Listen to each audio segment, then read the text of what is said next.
আরে কত দূর রে? এই তো ভাই সামনে। আমি গাছ খাবো। তাড়াতাড়ি চল, তাড়াতাড়ি চল। ছেড়ে দে, আমি মানুষ খাবো। হুজুর হুজুর, আমার ছোট ভাই। আমি বুঝতে পেরেছি কি হয়েছে। হুজুর আপনি উপর দিকে তাকিয়ে আছেন কেন? রোগীর দিকে তাকান। আমি উপরে তাকিয়ে থাকলেও আমি সবকিছু দেখতে পারি। এই দেখ, এটা হলো শিয়ালের রক্ত। প্রত্যেকদিন 3 বেলা খাবার খাওয়ানোর পরে 3 চামচ করে খাওয়াতে হবে। হুজুর আপনি এসব কি বলছেন? এই কি হচ্ছে এখানে? বাবা তুমি চলে এসেছো। এই দাঁড়া বলছি।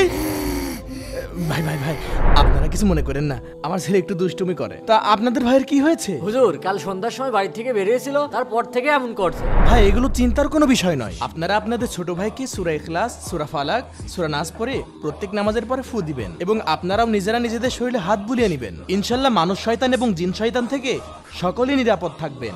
বন্ধুরা, ভূত বলতে কি আসলে কিছু আছে? কমেন্টে অবশ্যই জানাবে।